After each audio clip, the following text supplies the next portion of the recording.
উপযুক্ত আন্দোলন, একটা আইডিয়াকে কেন্দ্র করে মুভমেন্ট সারা পৃথিবীর বুকে, যেখানে মরুধূসরতা, যেখানে কলহপ্রিয়তা, যেখানে যুদ্ধোন্মাদ, যেখানে মানুষের সঙ্গে মানুষের ভেদের প্রাচীর, সেখানে রামকৃষ্ণ ভাব আন্দোলন যেন করুণা রসসিক্ত করে মানুষের ভেতরের যে স্নেহ দ্রবীভূত রূপ তাকে আবিষ্কার করার চেষ্টা করছেন।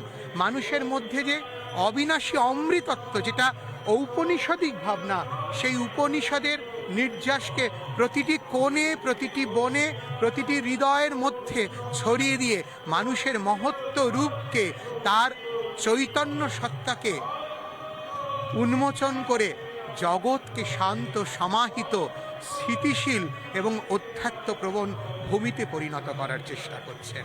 খুব সাধারণভাবে যদি বুঝি আমরা, হচ্ছে মানুষের কাছে নিজের কথাটা, বার্তাটা পৌঁছে দেওয়া, যার জন্য হয়তো এই অবতারত্বের অবতারণা শিষ্যরা তো বুঝতেন, সেদিন তিনি গৃহীদেরকে দিয়েছিলেন। এবং এই জায়গাটাতে জানতে চাইবো যে ওই সময়টা কেন। শারদানন্দজি মহারাজ অপূর্ব রূপে ব্যাখ্যা করেছেন। এত হাইলি একটা ফিলোসফিক্যাল আউটলুক নিয়ে, দার্শনিক প্রজ্ঞাসম্মত শ্রীরামকৃষ্ণকে এমনভাবে অনন্যতায় ব্যাখ্যা করা শারদানন্দজির পক্ষেই সম্ভব। তিনি কি বলছেন? তিনি বলছেন মানস ভাব আর মহাভাব। মানস ভাব সকলের জন্য, অর্থাৎ ঠাকুর কল্পতরু, ঠাকুর সচ্চিদানন্দ সম্বন্ধী, ঠাকুর অমৃতরূপ, ঠাকুর আনন্দ স্বরূপ, ঠাকুর প্রেম ঘন রূপ, ঠাকুর আমার পিতা, আমার শিক্ষক, আমার প্রেমিক, আমার প্রতিপালক, ঠাকুর সবার। এটা হচ্ছে মানস ভাব।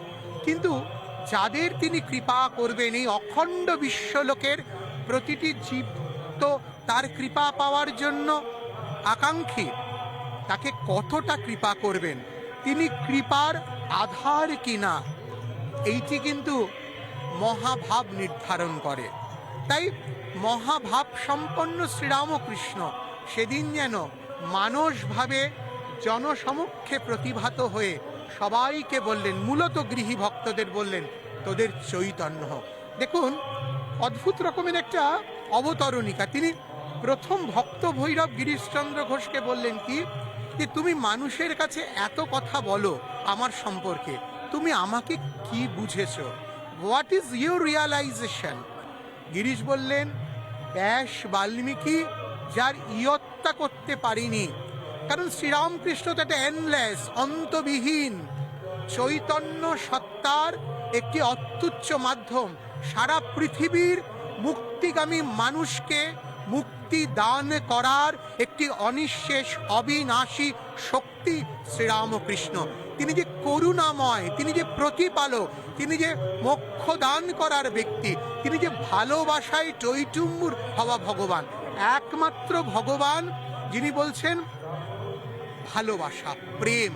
রবীন্দ্রনাথ বলছেন না যে আরো প্রেমে, আরো প্রেমে মোর আমি ডুবে যাক নেমে। শ্রীরামকৃষ্ণ এই 50 বছরের অনতি দীর্ঘ জীবনের মধ্যে দিয়ে এই প্রেম ঘনত্বের রূপকে সারা পৃথিবীকে ভাসিয়ে দিলেন। সেই ভাসানো 1886 থেকে 2025 সালের 1 জানুয়ারি অবধি সারা বিশ্ব সভ্যতায় জাগরুক।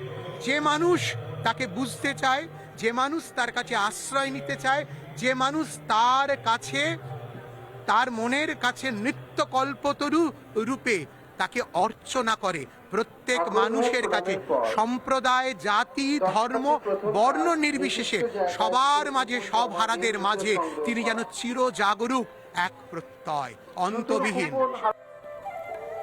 কাশীপুর উদ্যানবাটির ছবিটা তো আপনাদের দেখালাম, এবার একটু বেলুর মঠের ছবিটা দেখাই। সেখানেও কিন্তু সেই একই ছবি।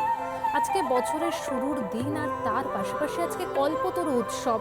তাই প্রথম দিনটা শুরু করার জন্য অনেক ভক্তই কিন্তু ভিড় জমিয়েছেন এই বেলুর মঠে।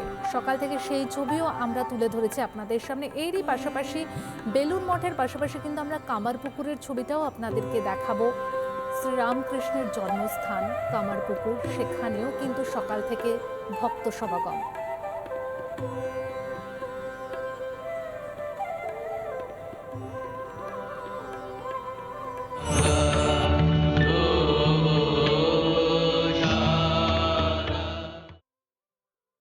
নানা ধরনের কন্টেন্ট দেখার জন্য লাইক করুন, শেয়ার করুন আমাদের ফেসবুক পেজ, সাবস্ক্রাইব করুন আমাদের ইউটিউব চ্যানেল।